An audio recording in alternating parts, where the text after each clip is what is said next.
뉴스 K-웨이브입니다. 반갑습니다. 얼마 전 성황리에 열린 방탄소년단의 뉴욕 시티필드 공연 소식으로 국내 뉴스가 아주 뜨거웠죠. 앞서 UN 총회에서의 연설까지 정말이지 문화 전도사로서의 역할을 아주 톡톡히 해내고 있는 것 같습니다.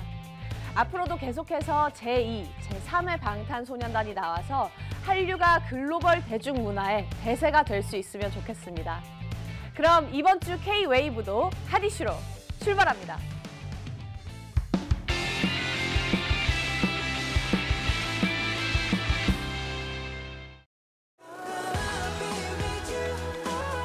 신흥 대세그룹 몬스타엑스가 오는 22일 컴백합니다. 정규 2집 Are You There를 낼 예정인데요. 몬스타엑스는 지난 5월부터 유럽과 아시아, 북남미를 아우르는 20개 도시에서 공연을 성공적으로 마쳤습니다.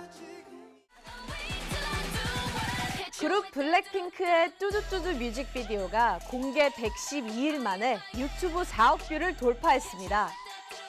K-팝 그룹 가운데 가장 짧은 기간에 세운 기록이라는군요. 지난 6월 15일 공개된 뚜두뚜두는 미니 앨범 스퀘어업의 타이틀곡이죠.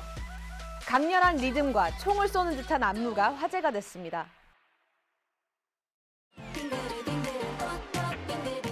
프로미스9이 새 앨범 From 9으로 돌아왔습니다. 지난 10일 발매된 이번 앨범에는 타이틀곡 러브밤을 비롯해 댄싱 퀸, 물들어 등의 곡이 수록됐습니다. 앞서 공개한 티저 이미지에서 프로미스9은 깜찍한 분위기와 러블리한 감성을 뽐냈습니다. 가수 아이유가 데뷔 10주년을 맞아 깜짝 디지털 싱글을 냈습니다. 삐삐라는 신곡으로 1년여 만에 음악팬을 만났습니다.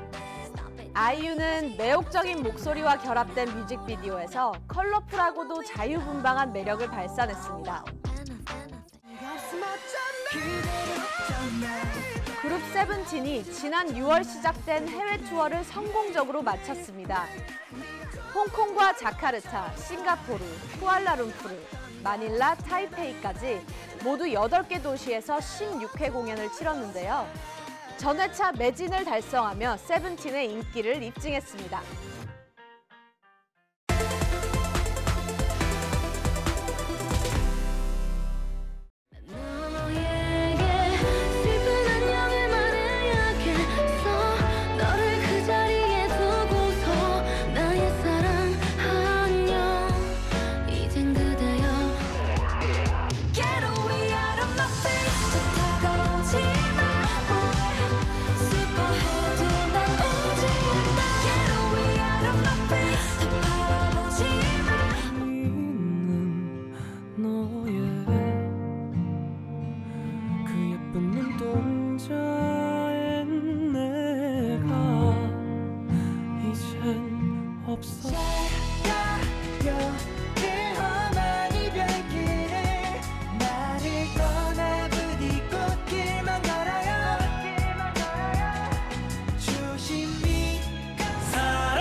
것도 없어.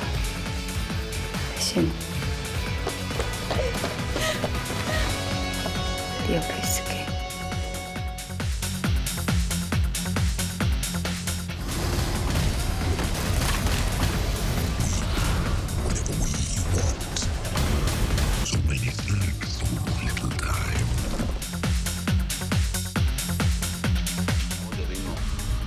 모르지.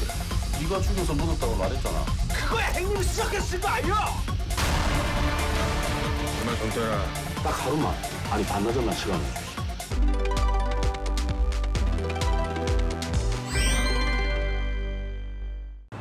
아줌마. It's back. 배우의 변신은 무죄라는 말이 있죠. 다양한 영화에서 팔색조의 매력을 보여줬던 배우 한지민 씨가 이번에는 밑바닥을 거칠게 살아온 인생을 연기합니다. 미스 백이라는 영화인데요. 어떤 역할이고 어떤 작품인지 배우 한지민 씨에게 한번 직접 들어봤습니다. 나는 가르쳐줄 것도 없고 줄 것도 없어. 이런 나라도 같이 갈래.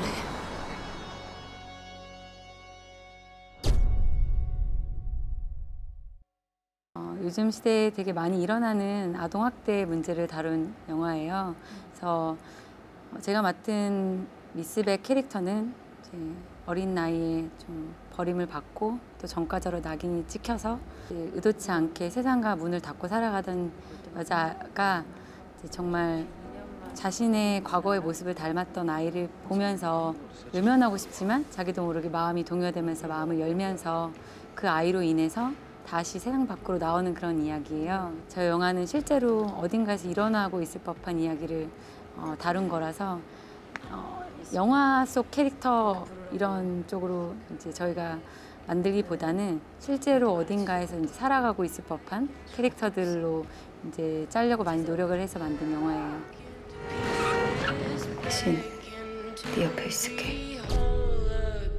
이 시대를 살아가는 어른으로서 저런 아이들을 지켜주지 못했다는 미안함도 있었고요. 외면을 나도 모르게 했을 수도 있겠구나라는 마음에 조금 저런 캐릭터들을 안아주고 싶은 마음이 제일 컸었던 것 같아요. 그래서 이런 사회적 문제나 이슈들이 물론 뉴스에서도 많이 다뤄지긴 하지만 영화라는 장르를 통해서 보여질 때 많은 분들께 조금 공감을 얻고 또 뭔가 관심을 더 줄 수 있는 부분이 있다고 생각이 들어서 이게 내가 배우로서 조금 그래도 뭔가 큰 책임감 아닌 책임감을 갖고 할 수 있는 작품이지 않을까라는 생각에 좀. 나도 지켜줄게요.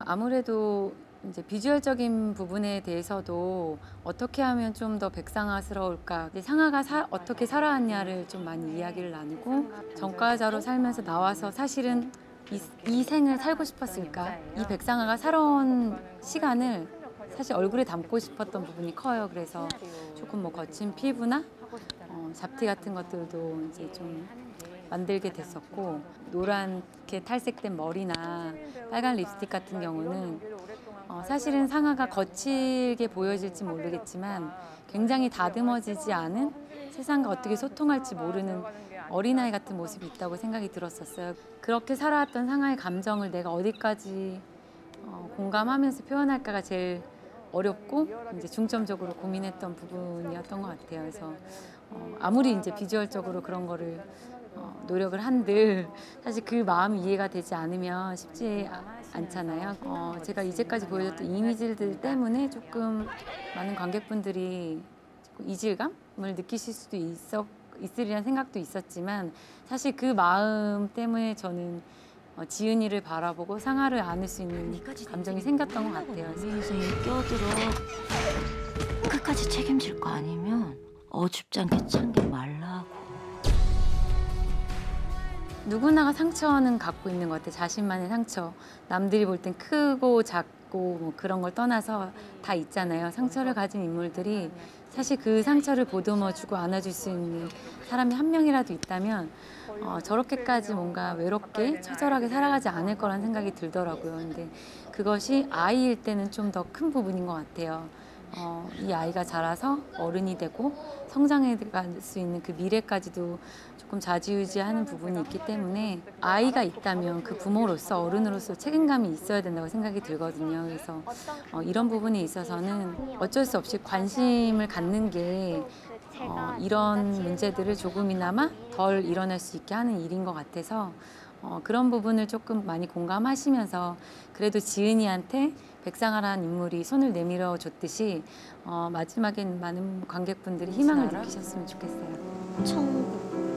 나만 없어지면 천국이라고 그랬으니까. 많은 분들이 아직 한국 영화계에 이렇게 여자 이야기나 여자 배역 롤들이 크지 않다는 문제점에 대해서 다 누구나가 인지하고 자각하는 부분이어서 사실은 조금 책임감이 없지 않아 있기도 한데요.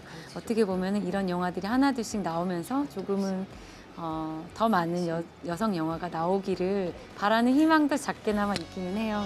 네 옆에 있을게. 지켜줄게.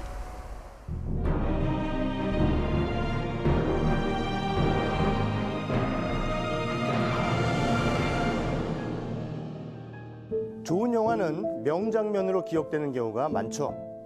한국 영화에도 그런 작품들이 적지가 않습니다.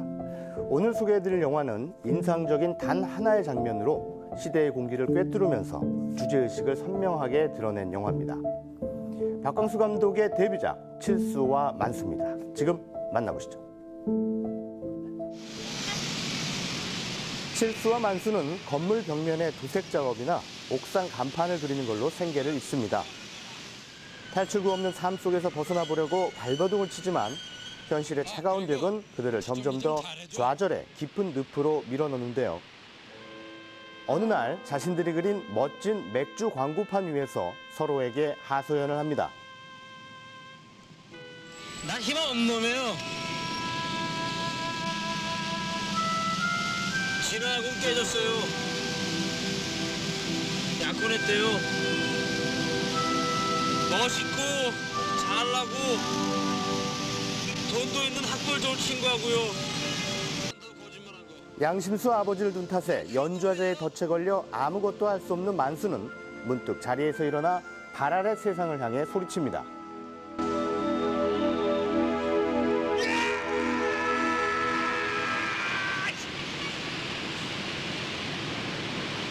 서울에 있는 높은 놈, 배운 놈, 잘난 놈, 있는 놈 모두 다 내 얘기를 들어봐라.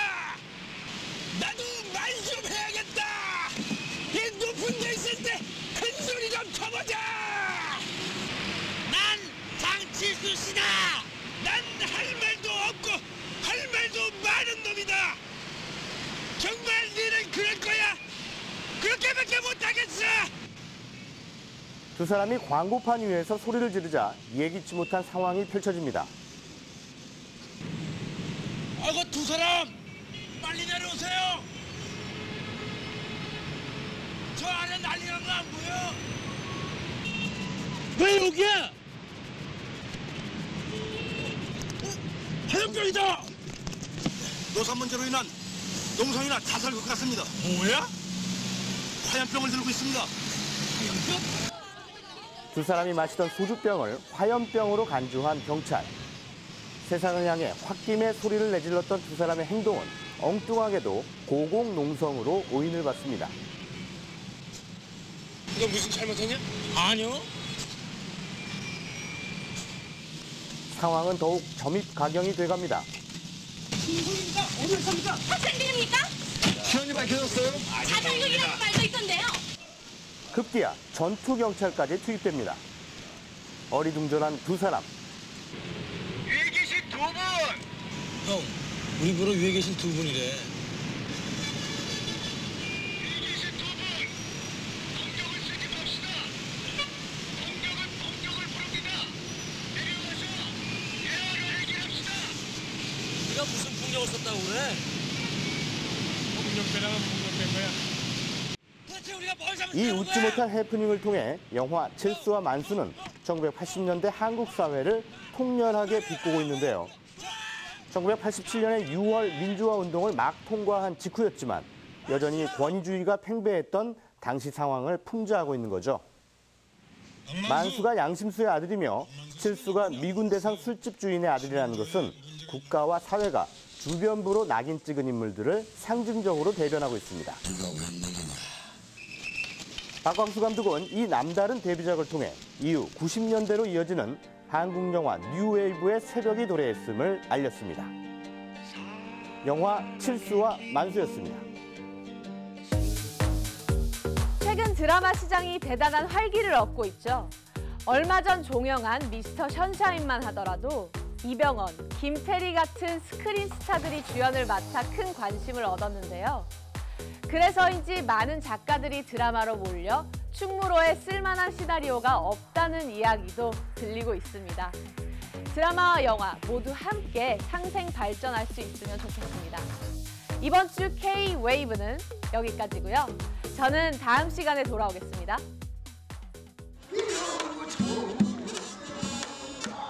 아,